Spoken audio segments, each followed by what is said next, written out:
দেখুন এই ডিজায়ার ক্ষেত্রে না যদি দুজনেই মানে বলে যে ঠিক আছে আমাদের ভালো লাগছে, তাহলে ব্যাপারটা কিন্তু অন্যরকম যায়, তাহলে কিন্তু ওটা ভায়োলেন্স হয় না, অ্যাবিউজ হয় না। এইবার একজন বলছে তার গার্লফ্রেন্ড বা ওয়াইফের গায়ে সে নিডল দিয়ে বা সুচ দিয়ে ফুটিয়ে ফুটিয়ে ফিল করছে, সিগারেট ইয়ের ব্যাপারটা আমরা জানি। আর দ্বিতীয় কথা ধরুন এই বিষয়টা, আর হচ্ছে ধরুন টয়লেট করে দেওয়া, বমি করে দেওয়া। আরেকটা বলছি, মানে এটা খুব সাংঘাতিক এবং আমার লাইফে এই এক্সপিরিয়েন্সটা আমি ভুলবো না।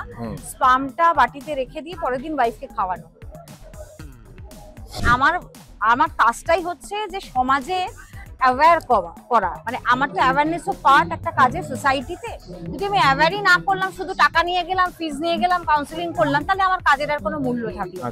দ্যাটস ওয়াই আমার মাথায় এলো, গতবারও এই বইটা আমি লিখেছিলাম, মন বলতে চায় যে সামাজিক মানুষ কি ভাবছে, মানুষ কি চাইছে, সেই মানুষের ব্যাপারটাই অনুভূতিটা সামনে এনেছে। যে সেক্স বিষয়টা পুরোটাই সাইকোলজিক্যাল, পরিষ্কার কথা। ধরুন আপনি সেক্স করতে যাচ্ছেন আপনার প্রিয় কারোর সাথে, ঠিক আছে, মানে হতেই পারে আপনার গার্লফ্রেন্ড বা আপনার ওয়াইফের সাথে বা কাছের মানুষের সাথে, সেটা যেভাবে সেক্সটা হবে। এবার ধরুন আপনি একজন সেক্স ওয়ার্কারের কাছে গেছেন বা আপনি জোর করে কারোর কাছে সেক্স করছেন, তার আবার কিন্তু হিসাব নিকাশটা আলাদা হবে। জাস্ট একটু ভাবুন যে একটা মানুষকে রেপ করা হলো, ঠিক আছে, তারপর তাকে যেভাবে হত্যা করা হলো, যেভাবে আমরা জানি, মানে এটা বলতেই কষ্ট হয়, যাই হোক, সেই বিষয়টা একটু ভাবুন যে কেন এত অ্যাগ্রেশন, সেক্সের সাথে আমার অ্যাগ্রেশনটা জুড়ছে কোথায়? পাওয়ার প্লে, এটা এক ধরনের পাওয়ার প্লে, যে আমি তোমার থেকে শক্তিশালী, সেটা আমাকে দেখাতে হবে যে আমি তোমার থেকে শক্তিশালী, আমি ডমিনেট করব এবং ফিজিক্যালি ডমিনেট করব।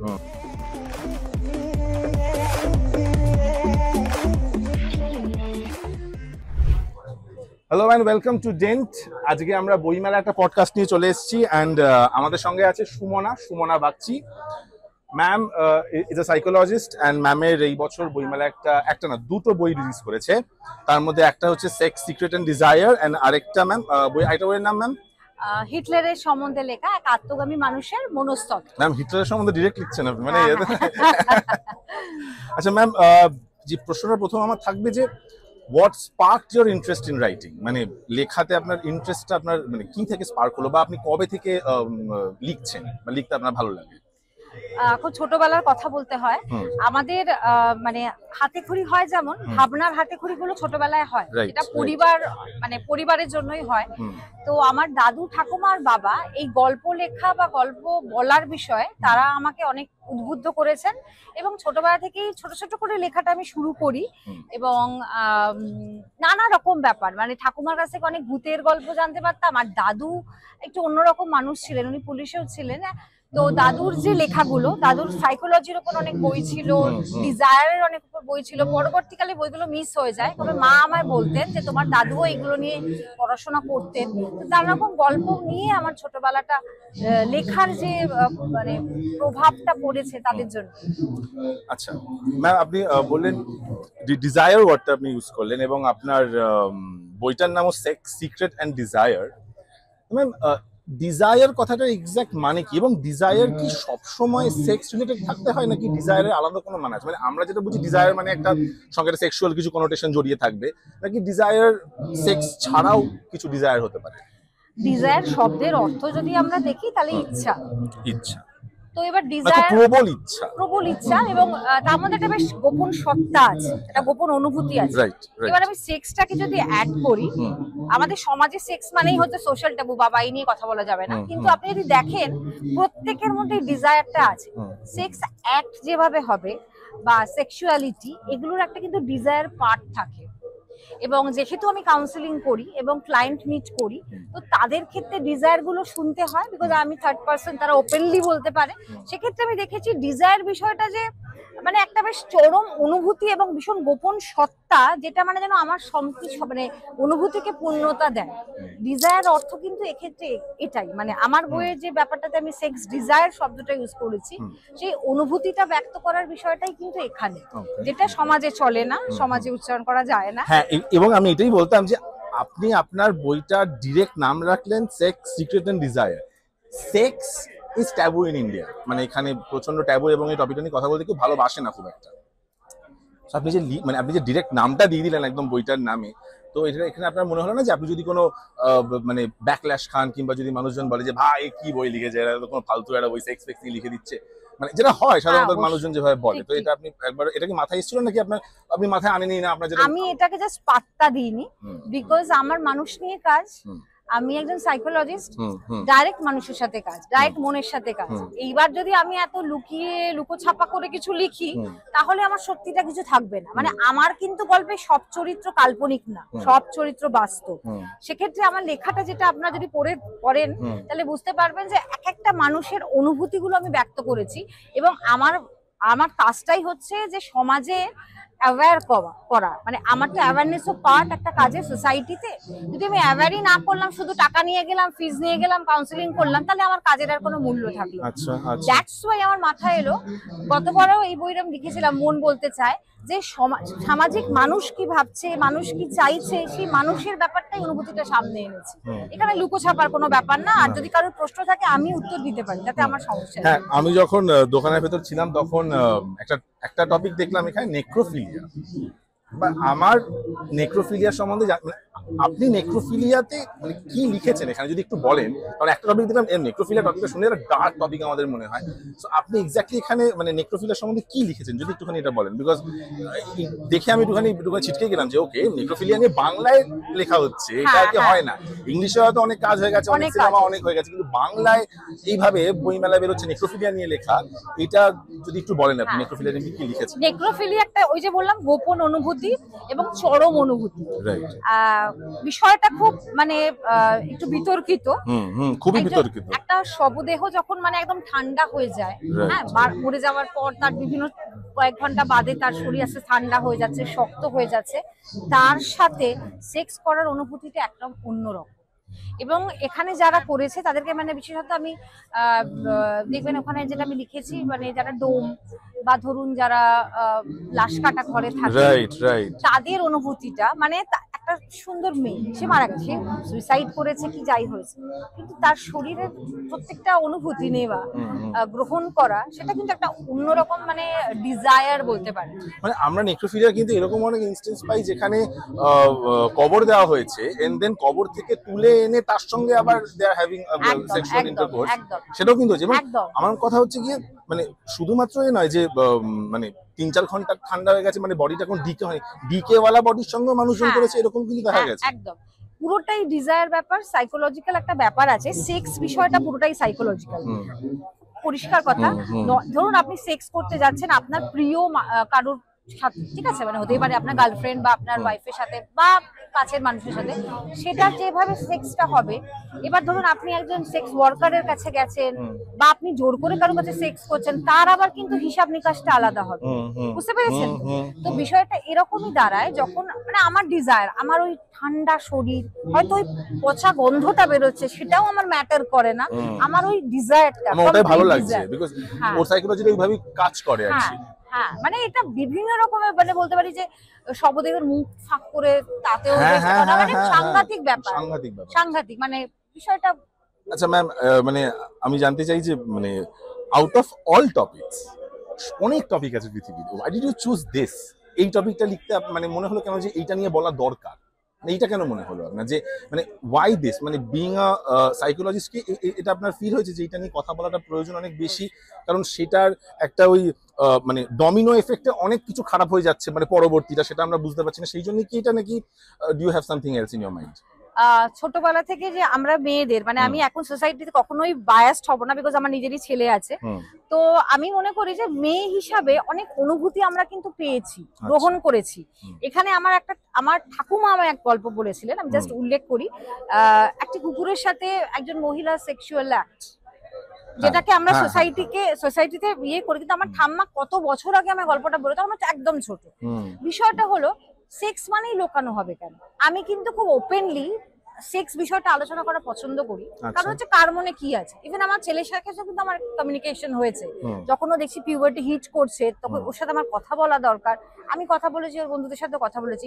সেক্স বিষয়টা লোকানো কেন হবে বলুন তো?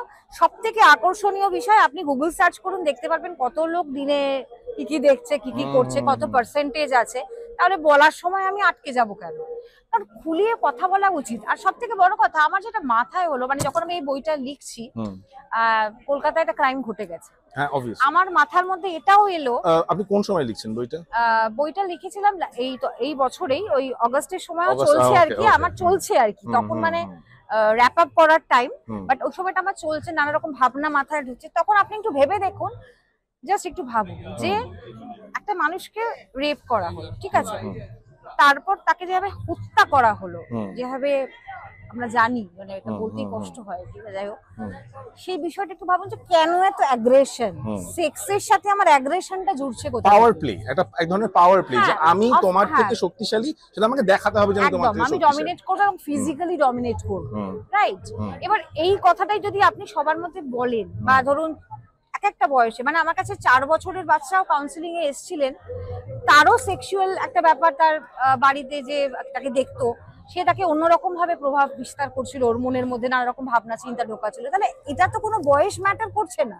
আমি এরকম কেস স্টাডিজ যখন আমি পড়াশোনা করছি 2005-এ ফার্স্ট মাস্টার্স করার সময়, একটা 1.5 বছরের 1.5 মাসের শিশুকে একজন ক্যাপ্টেন, সে জাস্ট মানে আঙুল দিয়ে তাকে বলা যায় ওয়ান কাইন্ড অফ রেপ করা, বাচ্চাটা মারাই গেছিল। তাহলে তবে থেকে আমি ব্যাপারগুলো দেখছি, কিন্তু আমরা লোকাচ্ছি। ওটাও ভদ্রলোকের ডিজায়ার যে আমি তাকে ফিঙ্গারিং করে বাচ্চাটাকে আমি ডিজায়ার, আমার কমপ্লিট ডিজায়ার হচ্ছে। তাহলে এত বিষয়টা যখন এত চর্চিত, এত সবাই দিচ্ছে, কিন্তু বলতে গেলে সবাই এত ফিসফিস কেন হচ্ছে? তো চারিদিকে বলার সময় এত প্রবলেম কোথায় হচ্ছে? আর এখানে সব বয়সের আছে, ছোট থেকে বয়স্ক লোক থেকে সব থেকে, লোকাবো কেন? লোকানোর তো কোনো প্রশ্নই নেই, জায়গা নেই। দ্যাটস ওয়াই আমি এটাকে এত ভাবিনি। আর প্রশ্নের উত্তর দিতে হলে আমি আছি, আমি আছি। আচ্ছা, আমরা যদি একটুখানি আপনার রাইটিং প্রসেসটার সম্বন্ধে জানি, যে আপনি মানে আপনি কি রোজ একদম, মানে আমরা যেমন ছোটবেলায় পড়তে বসতাম সন্ধ্যাবেলা, সেই 6টার সময় পড়তে বসতে হতো, সেরকম কি আপনি রোজ পড়তে বসার মধ্যে কি রোজ আপনি লেখেন 1/2 ঘন্টা করে, নাকি আপনার রাইটিং প্রসেসটা কি রকম? দেখুন, আমি তো যেহেতু এখন বর্তমানে কেস হিস্ট্রি গুলো খুব আমার কাছে ইম্পর্টেন্ট, তো কেস হিস্ট্রি আমাকে লিখে রাখতে হয় আমার মনে রাখার জন্য। রিসেন্টলি আমি আপনাকে জাস্ট শেয়ার করি, একটা কেস হিস্ট্রিতে এসেছিল যে হাজবেন্ড ওয়াইফের মধ্যে রিলেশনশিপ, প্রেম করেই বিয়ে হয়েছিল, বাট হাজবেন্ড এমন টর্চার করতো, তার মুখে টয়লেট ফেলে দিয়ে সেক্স করা, মানে অনেক রকম আছে, ঠিক আছে, মানে নানা বমি করা, এগুলো কিন্তু একটা সেক্সের পার্ট, জানেন তো। মানে যদি সেক্স বিষয়টা ভালো করে পড়েন, আমরা যখন এই কাউন্সিলিং নিয়ে পড়াশোনা করছি, তখন আমাদের সেক্সুয়ালিটি নিয়ে পড়াশোনা করতে হয়েছিল, এবং আমরা সেক্স মানেই বুঝি যে ইন্টারকোর্স হয়ে গেল কাজ। That is absolutely wrong. Sex ফিলিংসটা আসে কোথা থেকে বলুন তো? আমি বলছি যে যেহেতু প্রস্টিটিউট নিয়ে বহু বছর কাজ করেছি, 5 বছর জীবনে ফার্স্ট সেক্স ওয়ার্কার নিয়ে কাজ করা, ব্রথেলে গিয়ে, তো তাদের সাথে কমিউনিকেট করা, বলতো যে দিদি জানো তো, একটা ভেজা কাপড় পরে দাঁড়িয়ে আছি, ওটা দেখে লোকে ভালো, মানে আমার টাচই করলো না, ওটা দেখে আমার ভালো লাগছে। ফলে আমাদের যে সেক্স ভাবনাটাও ভুল, দিস ইজ অ্যাবসলিউটলি রং। মানে সেক্স মানে আমার আলটিমেট ওটাই হতে হবে। তো এগুলো আমি আস্তে আস্তে করে, মানে সবকিছু তো মনে রাখা যাবে না, লিখে রাখতাম। তারপর রোজ প্র্যাকটিস হয় না, কিন্তু কিছু কিছু ভাবনা আসে, বা কিছু কিছু জিনিস আসে, বা আমার ছেলে আমাকে অনেক কিছু শেয়ার করে স্কুলের কথা। তো মা হওয়ার পর না আরো বেশি বুঝলাম যে অনেকগুলো বিষয় জানা উচিত, এবং বায়াস নই বললাম যে মেয়ে আর ছেলেদেরও কিন্তু ফেস করতে হয়। সবকিছু মিলিয়ে আমি এগুলোকে জমাতে শুরু করলাম, যেটার হয়তো আমার এটাই ফল আর কি। না মানে কিরম ভাবে আপনি লেখেন? মানে রোজ লেখেন নাকি না যখন আপনার মনে হয় যে এই সময় আমার লিখতে হবে বইটা, তখন? হ্যাঁ, আমার কোনো মানে জোর করে পড়াশোনার মতো চাপ নেই। আমার মাথায় যখন আসবে তখন আমি ওটাকে লিখে রাখি। এবং লেখা মানে কাগজে কলমে লিখলে দেখবেন লেখাটা অন্যরকম হয়। মানে মোবাইলে লিখছেন বা কম্পিউটারে করছেন, কাগজে কলমে লিখলে না আপনার ব্রেন, আপনার ভাবনা, সাবকনশিয়াস মাইন্ড, এগুলো সবকিছুই আসে। ফলে আমি এগুলো করি। আমার ডায়েরি আছে। আচ্ছা, আপনার কি রাইটার্স ব্লক হয় কখন, যে আপনি লিখতে যাচ্ছেন এবং আসছে না, লেখা আসছে না? না, টাচউড এখনো হয়নি। রাইটার্স ব্লক আপনার হয়নি? কারণ আমি তো মানুষ নিয়ে কাজ করি, এবং সবটাই গল্প না ঘটনা। ঘটনাতে এরকম হলো একটা ঘটনা আপনি জানেন, শুনেছেন, কিন্তু সেই ঘটনাটাকে যখন আপনি লিখতে, মানে মাথায় আছে ঘটনাটা, আমি জানি, আমি সবগুলো জানি ঘটনা, এবার লিখতে হবে আমাকে, তো আমার ওই সাজাতে পারছি, কিংবা আমি ফার্স্ট ওয়ার্ডটা শুরু করতে পারছি। হাতে লিখলে আপনি সাজাতে পারবেন। আমি হাতে লিখি, পয়েন্ট, যেটা শেখানো হয়েছিল, পড়াশোনা করেছিলাম, পয়েন্ট করে রেখো, এই পয়েন্টটা স্টার মার্ক করে রাখো, তো আমি সেভাবে লিখি, ফলে আমার সমস্যা হয় না। ওকে। যেহেতু আমরা ডিসকাস করলাম এতক্ষণ ধরে যে সেক্সকে ইন্ডিয়াতে একটা ট্যাবু হিসেবে দেখা হয়, তো আপনার কাছে যখন আপনার পেশেন্টরা এরকম কোনো একটা বিজার সেক্সুয়াল প্রবলেম নিয়ে আসে, সেরকম একটা দুটো এক্সপিরিয়েন্স শেয়ার করতে পারেন আপনি? একদম অদ্ভুত, আপনার দেখে মনে হচ্ছে ভাই এটা কি সমস্যা।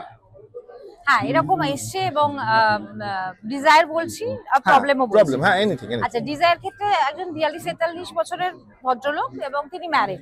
সে এসছে এবং তার প্রবলেমটা যেটা এসেছিল, মানে আমি গ্রাসরুট লেভেল থেকে তুলি তাহলে বুঝতে পারবেন, সেটা হচ্ছে মৃত্যু ভয় থেকে। তো যাই হোক, মৃত্যু ভয় হলো, কথা হলো, আলটিমেটলি চলে গেল তার সেক্স অ্যান্ড ডিজায়ার।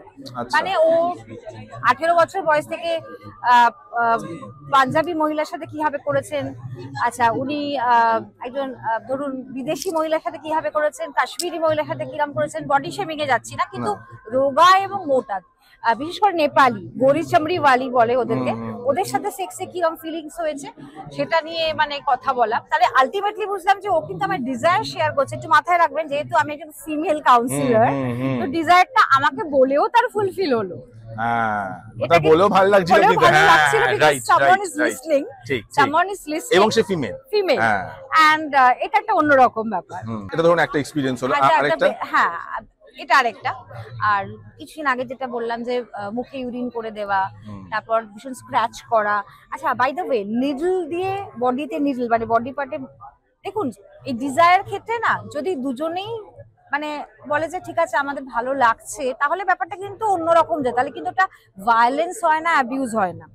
এইবার একজন বলছে তার গার্লফ্রেন্ড বা ওয়াইফের গায়ে সে নিডল দিয়ে বা সুচ দিয়ে ফুটিয়ে ফুটিয়ে ফিল করছে, সিগারেট ইয়ের ব্যাপারটা আমরা জানি। আচ্ছা, তারপর বেল্ট দিয়ে ফোটাচ্ছে, সেটা মানে ওনার সম্মতিতে বা ভালো লাগছে তার না, সেটা ভালো, মানে সেটা ওয়াইফ সম্মতিতে না, এটা এখানে ওয়াইফ এসেছিল আমার কাছে। আর দ্বিতীয় কথা ধরুন এই বিষয়টা, আর হচ্ছে ধরুন টয়লেট করে দেওয়া, বমি করে দেওয়া। আরেকটা বলছি, মানে এটা খুব সাংঘাতিক এবং আমার লাইফে এই এক্সপিরিয়েন্সটা আমি ভুলবো না। স্পামটা বাটিতে রেখে দিয়ে পরের দিন ওয়াইফকে খাওয়ানো। হ্যাঁ, মানে ওটাই ওনার ডিজায়ার। কি ভালো লাগে এক্স্যাক্টলি, এটা আপনার ভালো লাগছে না, যা করছে তার ভালো লাগছে, মানে কি ভালো লাগছে, মানে শেষে মেন্টালি আমার ভালো লাগছে, মানে ওইটাই স্যাটিসফ্যাকশন, ওইটাই ডিজায়ার, কোড ডিজায়ার। তাহলে আর নেক্রোফিলিয়া পেডোফিলিয়া এত হতো কি? আচ্ছা, মানে what is your approach to editing and revising your work? মানে যখন একটা কাজ আপনি লিখে ফেলেন, সেটাকে আপনি এডিটিং বা রিভিশনের ব্যাপারটা আপনি কি করেন, নাকি আপনি একদম আপনার এডিটরের হাতে পুরো জিনিসটাকে ছেড়ে দেন? না, আমি আমার ছেলেকে দিয়ে একটু পড়াই, কারণ ও হচ্ছে আমাকে খুব হেল্প করে। মানে বললাম না, আমি খুব ছোটবেলা থেকে ওকে, মানে বিইং আ কাউন্সিলর, নিজের ছেলেকে বা আশেপাশের মানুষকে যদি ঠিক মতো না রাখতে পারি তাহলে ব্যাপারটা খুব খারাপ দিকে যায়। তো আমার ছেলে আমায় খুব হেল্প করে, মানে হিটলারের ব্যাপারে, মনুষ্যত্বের ব্যাপারে, মা এটা দেখো, এটা বলো, বা এটা লেখার পর আমি এগুলোকে, মানে আমার ছেলেকে বলেছিলাম যে ভাই এগুলো লিখছি একটু দেখে নে, বললো মা দেখে, ঠিক আছে তুমি একটু দেখে নাও। তো আমার ছেলে আমাকে খুব হেল্প করে, তারপর আমি দিই অভিষেককে বা যারা আছেন, বাট আমার ছেলে আমাকে খুব হেল্প করে। আচ্ছা, মানে এডিটিংটা আপনি আপনার ছেলের সঙ্গেই করেন? আমি একটু মানে ওকে খুব ট্রাস্ট করি এই ব্যাপারে। আচ্ছা, if you would like to collab with any writer living or dead, who would it be? Bibhutibhushan Bandyopadhyay. Bibhutibhushan Bandyopadhyay, অবশ্যই। ওনার লেখা অন্যরকম। আর আশাপূর্ণা দেবীর একটা গল্প আছে, জ্ঞান চক্ষু, যদি পড়ে থাকেন, ছোট গল্প, মানে ছোট গল্পগুলো কিন্তু খুব দেখবেন উপন্যাসের থেকে ছোট গল্প বেশি টানে। জ্ঞান চক্ষুতে একটা ব্যাপার আছে, আশাপূর্ণা দেবী এত সুন্দর লিখেছিলেন যে ছেলেটি নিজে লিখছে, লেখার পর তার মেশোকে বইটা ছাপাতে দিয়েছিল, কিন্তু মেশো পুরো ব্যাপারটাকে সরিয়ে দিয়ে ঘুরিয়ে দিয়ে ওর নিজের মতো ছাপিয়েছিলেন, নিজের লেখা। তখন ছেলেটি বলছে যে আমার জ্ঞান চক্ষু খুলে গেল, এবার যা লিখবো যা করবো নিজে করবো। আশাপূর্ণা দেবীর একটা অন্য অনুভূতি। আর অবশ্যই মানে বিভূতিভূষণ বন্দ্যোপাধ্যায়কে কেন, why Bibhutibhushan, why not stalwart Rabindranath ঠাকুর? রবীন্দ্রনাথ ঠাকুর তো আমাদের জীবনে রক্তে মিশে আছে, তাকে তো বাদ দিতে পারবো না। মানে রবীন্দ্রনাথ ঠাকুর তো ছোটবেলা থেকেই পড়ছি। বিভূতিভূষণকে বন্দ্যোপাধ্যায়কে এমন সময় পেলাম, আমি তখন প্রেগনেন্ট, আমি তখন চাঁদের পাহাড়টা ভালো করে আবার পড়লাম। আর ঠিক আমার ছেলে 1 বছর যখন হলো, আমার দিদি তখন আফ্রিকা থাকতো, আমি কিন্তু গেলাম সেই আফ্রিকাতে, হ্যাঁ, মোম্বাসা সবকিছু। হ্যাঁ, তো এটা কোথাও একটা হয়ে যায় কানেক্টেড। আমি জানি না, আমাদের কাউন্সিলরদের বা ধরুন যারা মন নিয়ে কাজ করি না, খুব কানেক্টেড, মানে ব্যাপারটা চলে আসে, কানেকশন চলে আসে। রবীন্দ্রনাথ ঠাকুর তো রক্তে আছে, দিন রাত রবীন্দ্রনাথ ঠাকুর চলে না, কিন্তু আপনি যদি একটু অন্য বই পড়েন দেখবেন অনেক কিছু পাবেন। চাঁদের পাহাড়ের সঙ্গে আমার এক্সপেরিয়েন্সটাও এরকম। আমার আমি বলি একটা এক্সপিরিয়েন্স আমার, চাঁদের, যেহেতু বিভূতিভূষণ বললে আর চাঁদের পাহাড় বলে, চাঁদের পাহাড়ের সঙ্গে আমার একটা চাইল্ডহুড আছে। মানে আমার স্কুলে আমাদের একটা মেন বুক থাকতো আর র্যাপিড রিডার থাকতো বাংলা, এটা ইংলিশে ছিল, বাংলা ছিল, আমাদের ছোটবেলা, এখন এটা কি অবস্থা আছে, ওই rapid reader class 5 if I am not wrong চাঁদের পাহাড় ছিল। এবার আমার একটা স্বভাব ছিল যে ছোটবেলায় স্কুল থেকে বই দিত, স্কুল থেকে বই দিত না একটা দিন, তাহলে সবাই আমরা যেতাম স্কুলে, দেন বই ফই মলার ফার্স্ট স্কুল থেকে দিত, দিয়ে তাও বাড়িতে আসতাম, এবং মলার দেওয়ার আগে বইগুলো আমি বাংলা বইগুলো পড়তাম। এবার আমি পড়তাম না, মা পড়তাম, শুনতাম। এটা একটা আমার খুব মানে ক্লিয়ার মেমোরি আছে। আমি সেই দিন বাড়িতে ফিরে ক্লাস 5-এ পড়ি আমি, ওই আমার 3 তলার ঘরে বসে আমি মা চাঁদের পাহাড়টা পুরো পড়ছে, আর আমি কোনোদিনও ভুলবো না যেখানে শঙ্করের জানলার কাছে সিংহটা এসে গেছিল, আমার ঠিক মনে হচ্ছিল আমার দরজার বাইরে সিংহ দাঁড়িয়ে আছে। আমি কোনোদিন ভুলবো না শঙ্করের ঘরে যখন সাপটা ঢুকে গেছিল, আমি বলছি আমার এই তো মেঝেতে সাপ দাঁড়িয়ে, মানে সাপটা এক্ষুনি আমার ছবল দিল বলে আমি শঙ্কর হয়ে গেছি। আই উইল নেভার, চাঁদের পাহাড় বললে বলে আমি এতগুলো কথা বললাম, মানে চাঁদের পাহাড় ইজ সামথিং ভেরি, মানে থ্যাংক ইউ তুমি চাঁদের পাহাড় বিভূতিভূষণ বললে বলে আমি আরো কোয়েশ্চেনটা করলাম। মানুষকেই তো ডিসকভার করতে হয়, মানে আমরা তো রবীন্দ্রনাথকে নিয়ে এগোই, কিন্তু একটু যদি তুমি এপাশ ওপাশ থাকো অনেককে পেয়ে যাবে। আচ্ছা, তোমার ফেভারিট কোনো লেখার স্মৃতি তুমি শেয়ার করো, তোমার নিজের লিখছো সেরকম একটা কোনো ফেভারিট মোমেন্ট? আমি তুমিতেই চলে এলাম, মানে ইন্টারভিউ শেষে আপনি থেকে তুমি হয়ে যাচ্ছে আর কি। এটাও একটা কাউন্সেলিং এর ব্যাপার। তখন আমি জোকাতে একটা সরকারি হাসপাতালে মানে কাউন্সেলিং চলছে আমার, তো যে একদম রিয়েল কেস বললাম, আমরা তো কোনো সবচরিত্র কাল্পনিক না, বাস্তব। ভদ্রলোকের ছেলেটি মারা গেছে, 7 বছরের ছেলে মারা গেছে, এবং সে ঘরে ঘুরে ঘুরে চারদিকে তাকিয়ে তাকিয়ে দেখছে, যেন মনে হচ্ছে ওর ছেলে এদিকেই আছে। তো আমি ভাবলাম যে খুব মেন্টালি খুব তার জন্য হচ্ছে, যেটা নর্মালি আমরা ভাবি। সেই রাত্রিবেলা তখন আমার ছেলে অনেক ছোট, আমি তখন আমার রাতে লেখার অভ্যাসটা ভালো ছিল, তারপর একটুখানি চেঞ্জ হয়। তো আমাদের ঠিক আমার বিছানার পাশে একটা টেবিল আছে, আমি যেন স্পষ্ট মাঝরাতে দেখলাম জেগে আছি, কিন্তু মানে আমার এইটা না বললে হয়তো আমার মানে বলা যাবে না যে আমার কিভাবে রুটটা ভেতর থেকে হয়েছিল। আমি দেখছি একটা ছোট্ট ছেলে দাঁড়িয়ে আছে, সে আমার মুখের দিকে তাকিয়ে আছে। হ্যাঁ, এটা মনে হবে গল্প, বাট আমি জেগে আছি বিকজ ছেলে জাগতো রাতে, আমাকেও জাগতে হতো, এবং তাকিয়ে, এবং আমার দিকে না খুব দুঃখ দুঃখ চোখে তাকালো। পরে ফিল করলাম যে আমাকে কি সে বোঝাতে হলো যে আমি সত্যি ছিলাম বাবার সামনে, আমি ঘুরে বেড়াচ্ছিলাম। কারণ এইটা আমি কোনোদিন, মানে এটা আমার একটা অদ্ভুত স্মৃতি যেটা আমাকে ধাক্কা দেয়, এবং আমি এটা একবার লিখেছিলাম, একটি পাবলিশারের সাথে আমার এই লেখাটা আছে, ওটা আমার জীবনে একটা অন্য অনুভূতি। আমি বিশ্বাস করি না। এটা ঘটনাটা ঘটছে দিনের কোন সময়? রাতে 3টে মনে আছে, মশারি টাঙানো, ছোট লাইট জ্বলছে বিকজ বাচ্চা ছোট, আর আমি দেখছি বাচ্চাটা, আমি দেখছি ও দাঁড়িয়ে আমার দিকে তাকিয়েছে, খুব মলিন পোশাক, খুব কষ্টের মুখে।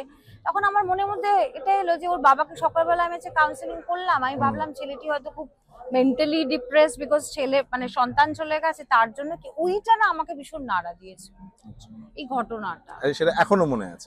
এবং এই ঘটনাটা কত বছর আগের ঘটনা? 7-8 বছর আগে হবে। Still remember it. আচ্ছা, এই লেখা হয়ে যাওয়ার পর জিনিসটাকে পাবলিশ করতে হয়, ঘরে রেখে দিলে তো কোনো লাভ নেই। তো পাবলিশিং ইন্ডাস্ট্রির সঙ্গে how is your experience? And নতুন যে কোনো রাইটার সে যদি লিখতে চায় এবং সে তার লেখা পাবলিশ করাতে চায়, তো তাদের জন্য তোমার কি অ্যাডভাইস থাকবে, এবং যদি একটু মানে প্রসিডিওর রাস্তাটাও যদি একটু বলে দাও। দেখো, আমার আগে অনেকবার লিখেছি লিটল ম্যাগাজিন বা এগুলোর সাথে। তারপর লিটল ম্যাগাজিন কি এখন ওই চলটা আছে নাকি ওই ব্যাপারটা উঠে গেছে? লিটল ম্যাগাজিন না আছে, কিন্তু পরে মানুষের, সেখানে আমি আমার আবার দিদার এক রান্না নিয়ে লিখেছিলাম, যাই হোক সেটা খুব ভালো হয়েছিল, লেখাটা শুনেছিলাম। তো ব্যাপারটা হচ্ছে যে পাবলিশারের ব্যাপারটা কিন্তু একটু খুব কমপ্লিকেটেড আছে, মাথায় রাখতে হবে। তোমার ভাগ্যের একটা ব্যাপার আছে, যাকে পাবে ভালো তো ভালো। তো এখানে অভিষেক আছে, অভিষেক আইচ দ্য ক্যাফে টেবিল, এখানে বসেই কথা বলছি। আর বসাক বুক স্টোর এবার আমি লিখলাম, যেটা বললাম হিটলারের বইটা। আমি কিন্তু দুটো মানুষকে, আর অভিষেককে অনেক আগে থেকে চিন্তা, বলতে গেলে অভিষেকের আমি কাউন্সিলিং করেছি। আচ্ছা, যাই হোক। তারপর আমরা আমাদের বন্ধুত্ব হয়। তো আমি কিন্তু বলতে নেই টাচুর আবার কোনো সমস্যায় পড়তে হয়েছে। তো মানুষকে তো ওভাবে চেনা যাবে না, গিয়ে দাঁড়িয়ে আমার এই ভালো পাবলিশার এরকম হবে না, একটু বিচক্ষণ ব্যাপারটা থাকতে হবে। এবং তুমি যেটা লিখছো সেটা মানে একদম, আমার মনে হয় লেখাটা রিসার্চ করে লেখা ভালো। ওই যে লিখতে হবে এটা বানিয়ে কিছু মাথায় এলো লিখে দিলাম তা না, কারণ তোমাকে কিন্তু উত্তর দিতে হবে। তো প্রত্যেকটা জিনিস লেখার মধ্যে কিন্তু একটা রিসার্চ থাকবে। সে তুমি যাই লেখো, তুমি যদি ভূতের গল্প লেখো, তুমি যদি এমনি গল্প বা বাস্তব লেখো, রিসার্চ করাটা খুব ইম্পর্টেন্ট। মানে সেটা যদি একটা মানে একদম নতুন রাইটার এলো, তার যদি কন্ট্যাক্টস না থাকে তাহলে পাবলিশারের কাছে তুমি পাবে না, ডিফিকাল্ট হয়ে মানে যায় আমি বলছি ওটাই ওই ভাগ্যের মতো ব্যাপার যে আমি আমার সত্যি কোনো সমস্যা হয়নি বলে বলছি, যেটা হয়নি সেটা হয়নি। হয়তো হতো যদি অন্য কোনো ব্যাপার হতো বা অন্য কোনো কমপ্লিকেটেড সিচুয়েশন আমাকে ফেস করতে হয়নি, টাচুড হয়নি। আচ্ছা, লেখা নিয়ে বেস্ট অ্যাডভাইস তুমি কি পেয়েছো ফার্স্ট, আর তুমি কি দেবে যারা নতুন লিখতে চাইছে? লেখা নিয়ে বেস্ট অ্যাডভাইস, লেখা নিয়ে, নট পাবলিশিং, জাস্ট লেখা নিয়ে। ইফ ইউ আর রাইটিং, তুমি কি পেয়েছো first of all best advice, তুমি কি পেয়েছো, এন্ড দেন তুমি কি দেবে, নাকি তুমি সেটাই পাস অন করে দেবে? বেস্ট অ্যাডভাইস তো ওই দাদু আর ঠাকুমা, যা একেবারে রক্তে ঢুকিয়ে দিয়ে গেছেন। মানে দাদু খুব সুন্দর লিখতেন। না মানে একটা কোনো পার্টিকুলার অ্যাডভাইস যে শোন না এই এই এই মানে একটা হয় না যে আমাদের কেউ একটা কোনো কথা বললো, সেটা আমাদের অ্যাডভাইসে মনে রয়ে গেল, এরকম কিছু আছে তোমার? এটাই, লেখো, যা তোমার মনে হচ্ছে লেখো, এইটা একদম লেখো, কোনো জড়তা রেখো না। এটা আমি অবশ্যই সবাইকেই বলবো, কোনো জড়তা ওই যে গিয়ে আটকে গেলাম সেটা না। তুমি যখন লিখছো লিখে যাও, সে যাই বেরো। যেমন ইংরাজি শেখার সময় আমরা বলি না যে তুমি যা পারছো বলে যাও, ঠিক তোমার একটা সময় ঠিক হবে।